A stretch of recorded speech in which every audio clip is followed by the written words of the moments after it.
a través de 1 año y medio me ha ido mostrando en distintas ocasiones lo que era, lo que significaba para el hombre la adoración del Santísimo y lo que significaba para Jesús el que nosotros vayamos a visitarlo y adorarlo. Todo comenzó con una noche cuando el Señor me pidió que fuera, me invitó a que yo fuera a la capillita. Cuando yo estaba llegando a la capilla de adoración, a la iglesia, vi que había mucha luz en el lugar, en la capilla del Santísimo. Me fui acercando allá y había mucha luz. Y me pareció raro que en un lugar tan pequeño pusieran tanta luz cuando mejor se hacía la adoración con una luz media.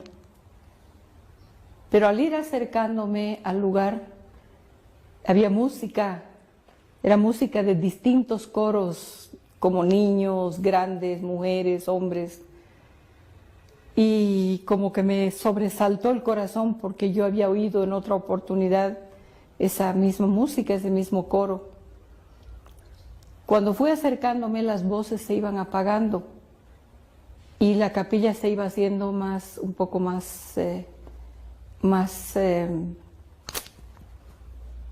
con menos luz, con menos intensidad de luz. Cuando entré allá, pues estaba normal la capilla, era una capilla normal. Me arrodillé y enseguida el Señor me dijo que me sentara, que observara. Había un hombre de mediana edad, de unos 50 años. Él estaba arrodillado delante del Santísimo, delante de la custodia.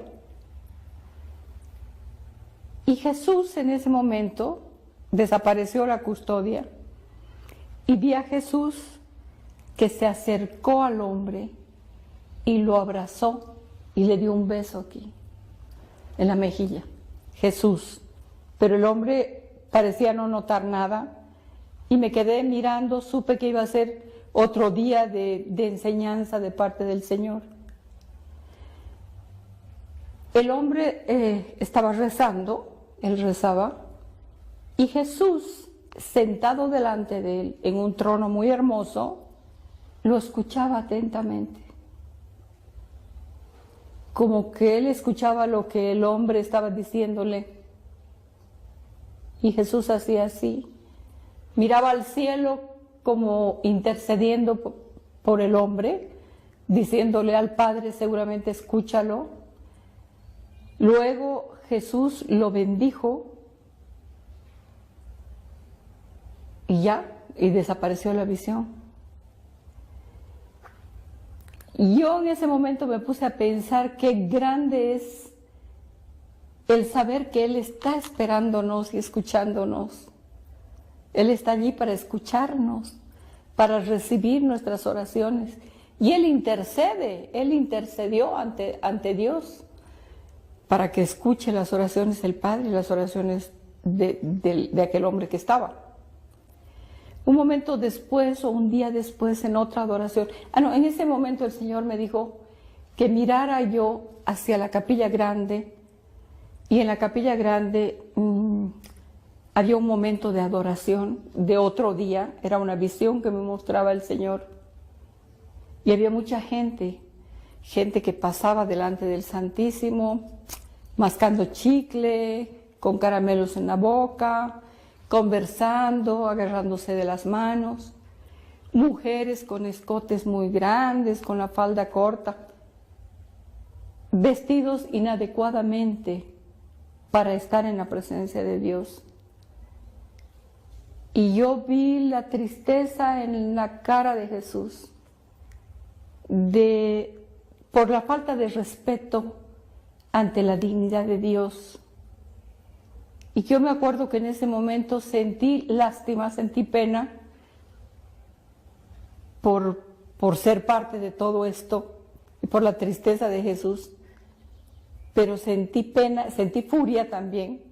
Yo estaba molesta porque veía cómo a veces los hombres y las mujeres nos arreglamos para ir a un encuentro con un dignatario de Estado, para ir a un encuentro con un personaje, para ir a una fiesta muy bien vestidos, adecuadamente vestidos. Pero no nos vestimos adecuadamente las mujeres para ir al templo. No todas, estoy hablando más bien de algunas mujeres, indecentemente vestidas, algunas con un pantalón corto, con short, otras con unos pantalones apretados, escotes.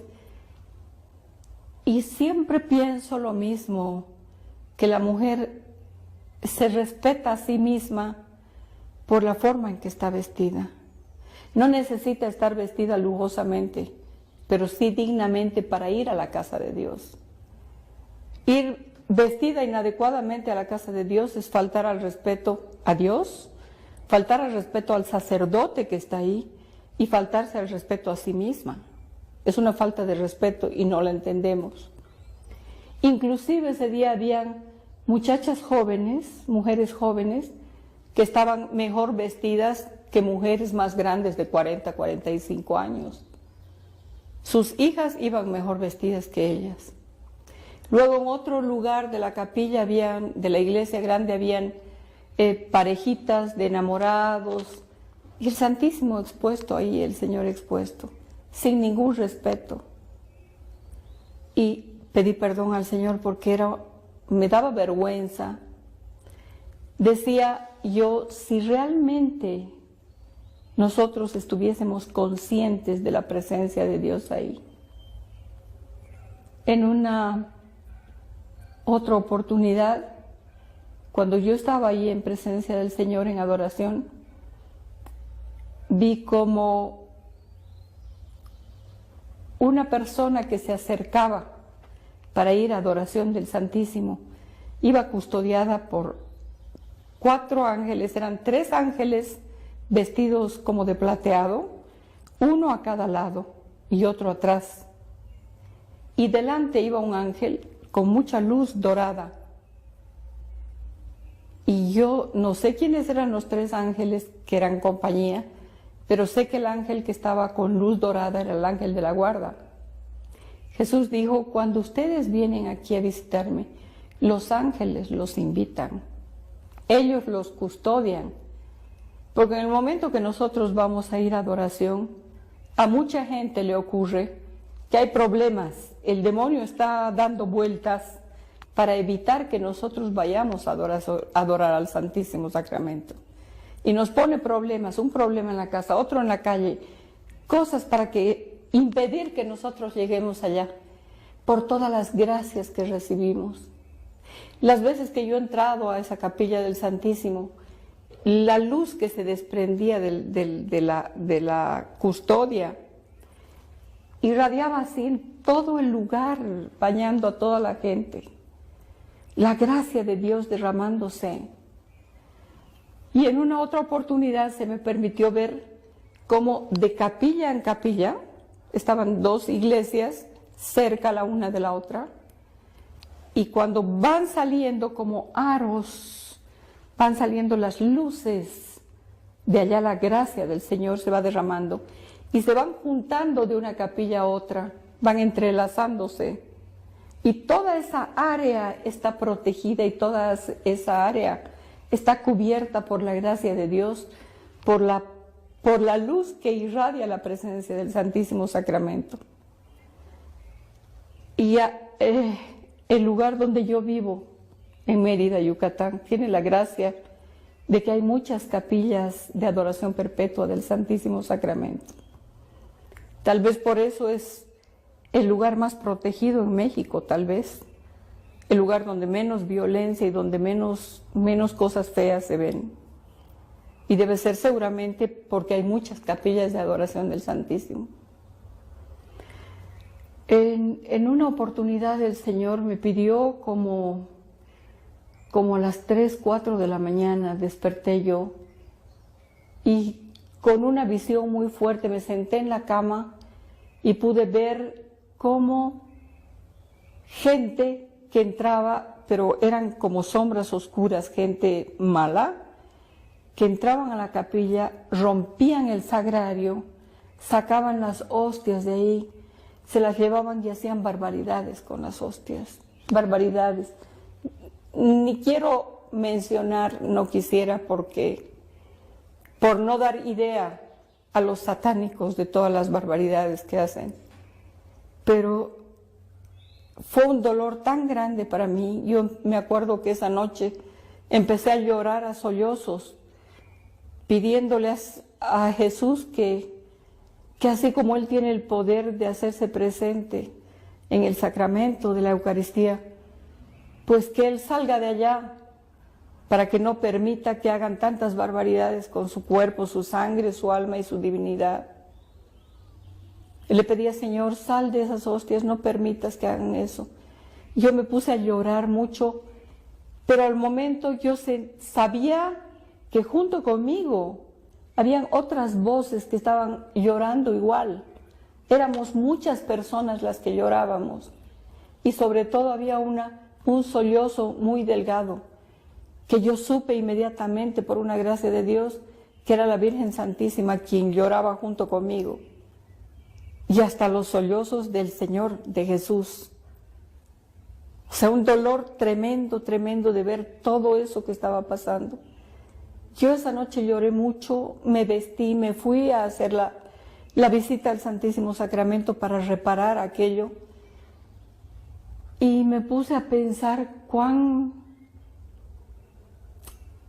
la culpa laica, sentí la culpa de los laicos, de nosotros, la Iglesia, pero el pueblo laico. Porque si verdaderamente todos los católicos creyésemos firmemente que Jesús está vivo en la Eucaristía, nosotros los laicos deberíamos estar haciendo guardia en todas las iglesias para evitar que estos malditos pues hagan todo lo que hacen con el cuerpo sacrosanto de Jesús. Pero como que se nos borra todo. Tenemos flojera, no tenemos ganas de ir a hacer adoración un día, una hora al día, no voy a decir diariamente. Si una parroquia se organiza, lo menos que tiene son 30, 40 personas que van a hacer la adoración al Santísimo. ¿Cuánto le toca a una persona por semana o por mes? Una hora tal vez. Y no podemos ir a adorar al Santísimo y nos perdemos todas las gracias que hay en la adoración del Santísimo. Una noche pude ver yo, cuando entré, eran 3 tronos juntos. Era un solo trono grande, un lugar majestuoso, pero con 3 tronos juntos.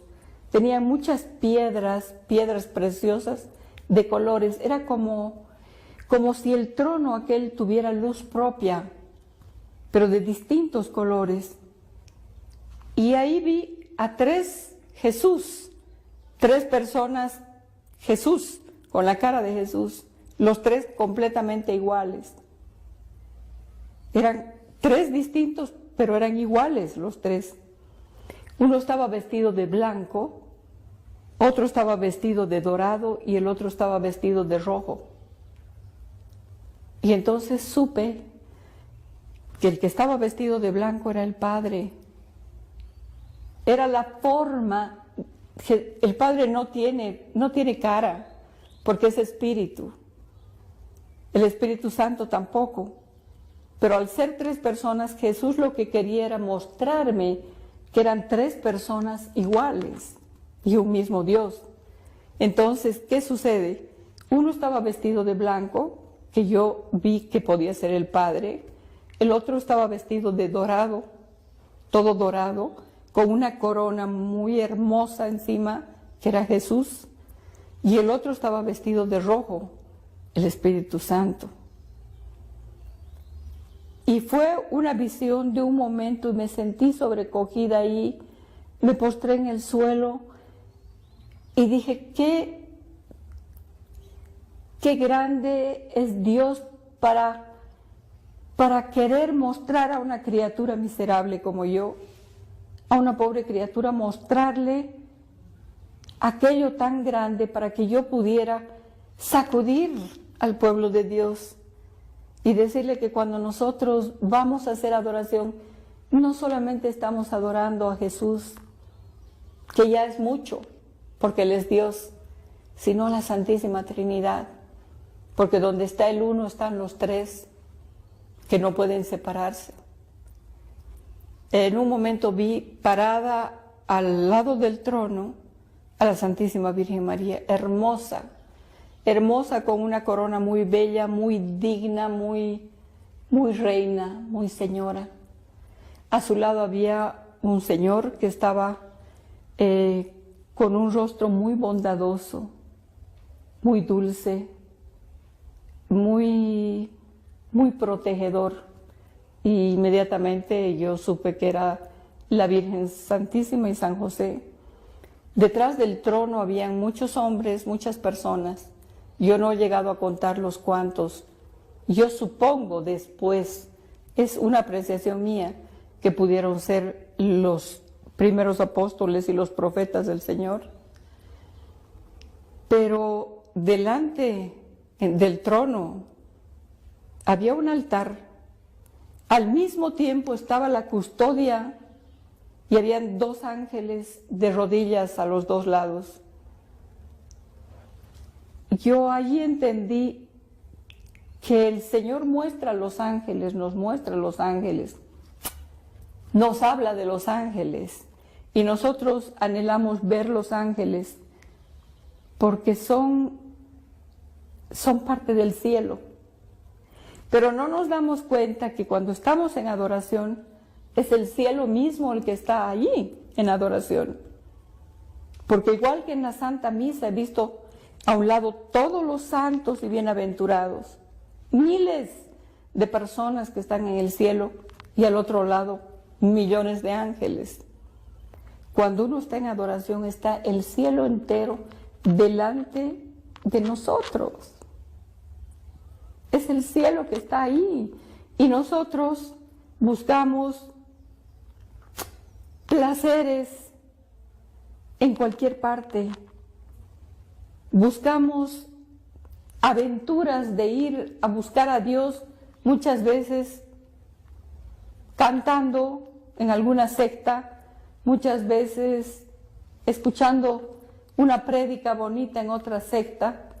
Y yo no dudo que hay gente que está inspirada por Dios, pero si nosotros queremos vivir ese momento, ese precielo, ese anticipo del cielo que tenemos, con la presencia de Dios, pues ahí lo tenemos en adoración. Él está ahí esperando por nosotros. Y nosotros organizamos todo nuestro tiempo, pero no tenemos una hora para ir a visitar a Jesús. A Él le encanta que nosotros vayamos a visitarlo. Jesús está esperándonos allá. Pero a quien le hace bien ir a visitar a Jesús es a nosotros. Nosotros necesitamos visitarlo. Necesitamos tener las gracias que se reciben de esa presencia fuerte de Dios. Y en el único lugar donde lo vamos a encontrar verdaderamente es ahí, en la Sagrada Hostia, en la Eucaristía. Ahí es donde está Él esperándonos. Un día vi a un amigo nuestro que estaba rezando ahí frente al Santísimo Sacramento. Él había estado en la tarde ahí. Y de pronto veo en visión, estoy mirándolo al hombre, pero veo un auto corriendo a toda velocidad, un coche, que choca contra una roca, contra una piedra grande, y luego el poste, y el auto se destroza. Y veo un personaje que abre la puerta del auto, y me doy cuenta que es un ángel. Él está vestido con una túnica blanca, y él abre la puerta del auto, y el muchacho que estaba ahí dentro del auto sale medio mareado, medio así. Y entonces se acerca la gente a verlo, a ayudarlo, en fin. Pero él no tenía absolutamente ningún rasguño. Nada, él no tenía nada. No estaba herido, estaba perfectamente bien, lo único, el golpe que había recibido. Pero el papá estaba rezando ante el Santísimo Sacramento horas antes. Entonces pude entender la gracia de Dios, de que el Padre está rezando por ellos ahí. Uno va a rezar frente al Santísimo y tiene la protección para toda su familia. Si a ese muchacho no le pasó nada malo, seguramente fue porque el papá estuvo encomendando y rezando por ellos frente al Santísimo ese día. Luego la gracia entre parroquia y parroquia, la protección para toda la comunidad. Dijo un día el Señor, el primer día que yo fui a hacer adoración, esa noche primera que fui a hacer adoración, dijo el Señor, pidan por el sacerdote que ha hecho posible este momento, que ha consagrado esta hostia para que pueda haber este encuentro entre ustedes y yo. Pidan por él. Pidan por el sacerdote que ha abierto las puertas de la parroquia para que pueda ser posible la adoración perpetua, la adoración. Pidan por las personas que han ayudado a construir ese lugar para la adoración, porque muchos de ellos sí lo han hecho por amor a mí y sí lo han hecho conscientemente, pero muchos de ellos lo han hecho por amor a ellos mismos, porque nunca vienen a visitarme. Han hecho la capilla, pero ahí se acabó. Entonces lo han hecho por ellos. Pidan por esa gente, para que esa gente se convierta también, verdaderamente, ¿no? Pidan por aquellos que me cierran las puertas, porque hay gente que no quiere abrirse a la adoración eucarística. Y es una pena porque es como si Jesús estuviera abriéndonos una puerta para entrar a verlo. Y nosotros le decimos, sabes que no tengo tiempo, no puedo ahora. Y cerramos la puerta. O alguna vez ha ocurrido, Dios quiera que nunca más, algún sacerdote que se le ha pedido tener la adoración perpetua en la parroquia y ha dicho, no tengo tiempo para eso. Igual, está cerrando la puerta de encuentro entre los hombres y Dios. Entonces, cuando nosotros vamos a adoración del Santísimo, estamos acompañados no solamente por todo esto, sino es mucho más allá. Estamos acompañados por los coros de ángeles que hay en el cielo. Yo tuve una experiencia una vez, no podía ir a la adoración del Santísimo y en la casa me puse desde la casa a adorar al Señor. Cuando estoy enferma o cuando no puedo hacerlo o estoy en cama. Y así le enseño también a mucha gente. Desde el lugar donde yo estoy, empiezo a adorar al Señor. Traigo a mi memoria tal sagrario, tal capilla, tal iglesia, y me ubico ahí con el corazón a los pies del tabernáculo y empiezo a hacer adoración y alabar al Señor. Y una de esas veces que yo estaba haciendo adoración y que estaba alabando al Señor, de pronto empecé a escuchar muchas voces de alabanza y decía, bendito sea Dios, alabado sea Jesucristo, bendito y alabado sea el Señor, alabado sea su santo nombre. Pero eran muchas voces que iban haciendo una, no tal vez melodía, sino más bien una oración continua, perpetua, continua. Y yo entendí en ese momento que todos los coros de los ángeles y los bienaventurados nos acompañan a hacer la alabanza y la adoración al Señor. Si nosotros, no muchas veces no tenemos necesidad de decirlo en voz alta, sino dentro de nosotros empezamos a alabar a Dios, alabarlo y a bendecirlo y a darle gracias, van acompañándonos todos esos espíritus bienaventurados y todo se hace un solo coro para alabar a Dios. Pero no solo eso, sino toda la creación se une toda la naturaleza para alabar a Dios junto con nosotros. Tal vez me es un poco difícil el explicar esto, pero son momentos en que los árboles, las plantas, los animales, todo entra, porque el Señor le ha dado poder al hombre sobre todos los animales y todas las plantas y sobre todo el universo, o sea, toda la tierra. Nos ha dado poder el Señor. Y si nosotros, con ese poder que nos ha dado Dios, pedimos y decimos plantas y árboles y peces y aves alaben al Señor y bendigan al Señor, pues en obediencia están alabando al Señor. Lo hacen, verdaderamente lo hacen. Nosotros tenemos la autoridad para decir que lo hagan y se unen en nuestra alabanza y en nuestra adoración. Habíamos tenido una misa y en la misa, después de la comunión, me quedé rezando, pidiéndole al Señor y de pronto tengo una visión, todo desaparece delante mío y veo un campo muy hermoso, muy lindo, con un lago, árboles, muy bello todo. Pero había un lugar en medio de todo este campo que era muy feo, terreno pantanoso, sucio, lleno de espinas, malo, ¿no? Y veo una ovejita que estaba por ahí, metida en medio, toda herida, sangrando, lloraba, le chorreaban las lágrimas, temblando, que lloraba mucho y no podía salir. Y cuanto más quería salir, más se enredaba en todo.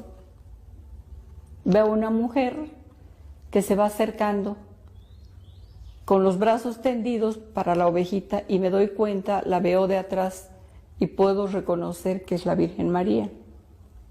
Está vestida como ella suele estar.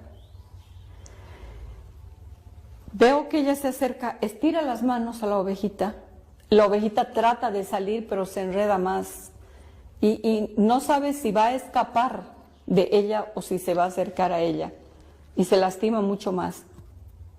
Y en eso veo que la mujer mira hacia allá, hacia el horizonte, como buscando algo, porque no podía sacar a esta criatura. Y veo luego acercarse un hombre muy guapo, muy hermoso, fuerte, con la piel bronceada, con las manos remangadas y con un báculo, y veo que es Jesús, reconozco que es Jesús. Se acerca a él y la mujer desaparece. Entonces veo a él que mira a la ovejita y entra decidido para rescatar. Y las espinas iban creciendo, iban arañando las piernas y la túnica de Jesús. Y él agarra el bastón, con el bastón iba golpeando las espinas, pero las espinas volvían a crecer. Y él se acerca a la ovejita, la toma a la oveja, la agarra así en sus brazos y la ovejita lloraba mucho y sangraba. Y Jesús empieza a besar a la ovejita. En cada lugar donde tenía una herida la ovejita, Jesús la besaba y le caían las lágrimas a Jesús. Lloraba junto con la ovejita. Donde caía una lágrima de Jesús, o donde él ponía la boca para besar a la ovejita, se cerraba la herida, se sanaba, y va sanando y la va acariciando y se va sanando la ovejita y él sale de ahí, de ese lugar, con la oveja. Al poco momento, al rato después, veo que la ovejita está sentada, así sentada sobre sus patitas, apoyada, mirando a Jesús, Jesús sentado en una piedra, en una roca grande, y él está hablándole a la ovejita. Y la ovejita muy atenta lo escucha y lo escucha y lo escucha. Parece complacida escuchándolo y Jesús también complacido hablándole. De pronto oigo otro balido. Ve, ve, otra ovejita sufriente, dolida. Jesús se para, va para ir a sacarla, Pero esta ovejita corre por delante de Jesús y va acompañándolo a Jesús, va por delante y se mete, sin esperar dirección, se mete allá y va y empieza a jalar a la otra ovejita hacia Jesús. Jesús entra nuevamente, toma la otra ovejita y vuelve en lo mismo. Pero esta ovejita feliz corría así buscando uno y otro. Y entonces en ese momento Jesús me dijo, ya tienes el tema para hablar, esa ovejita eres tú. Esa fue mi conversión, ese fue mi camino. Y es el camino de muchos. Jesús dijo, en un mensaje nos dijo, yo me he quedado en una fracción del pan porque no quería que aquellos a quienes tanto amo quedaran huérfanos. Al morir Jesús, al irse al cielo, no quería que nosotros nos quedáramos huérfanos. Y Él decidió quedarse en esa pequeña cárcel de amor, porque es la cárcel pequeña de amor. Es un lugar donde Él está prisionero del amor, en ese pedazo de pan. ¿Por qué el pan? Porque es el alimento básico de todos. Es el pan nuestro de cada día. Es lo más pobre, lo más humilde que hay. Ahí quiere estar Él, ahí quiso estar Él para quedarse con nosotros. ¿Para qué? Para ser alimento. Y nosotros no nos damos cuenta de que no solamente es el pan y no solamente es que tenemos que ir a comulgar, sino que nadie puede tener la fortaleza y el alimento como aquel que come ese pan.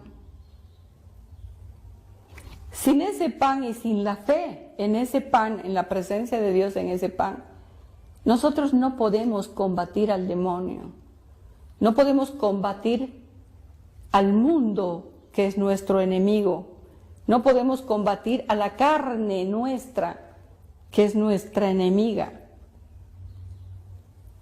Nosotros necesitamos de esa fortaleza, necesitamos esa comunión con Dios. Jesús está vivo allá, por eso es que las hostias sangran.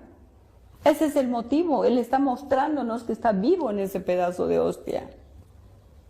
Por eso son los milagros eucarísticos, porque el Señor ya no sabe cómo llamarnos a sus altares y cómo mostrarnos que Él está vivo ahí. Pero no es tanto lo que Él puede necesitar que nosotros nos alimentemos de Él, como nosotros necesitamos alimentarnos de Él. Nadie puede subsistir y puede resistir todos los embates y todas las cosas que hay en este mundo si no se alimenta con el pan de vida. No podemos, nuestra naturaleza es débil. Si el político quiere ser un hombre correcto y quiere gobernar su nación como debe hacerlo, tiene que alimentarse con ese pan de vida y tiene que vivir y conocer a Dios en su palabra y en su presencia real en la Eucaristía. Si el comerciante o el hombre de negocios, el hombre de mundo, de cargos importantes, quiere tener una responsabilidad y vivir justamente, ser un hombre justo, tiene que alimentarse con ese pan de vida, tiene que alimentarse con la palabra de Dios y con su cuerpo. Si el militar quiere ser un hombre correcto dentro de su carrera, todos lo necesitamos, todos. La mujer, el ama de casa, los niños, los jóvenes.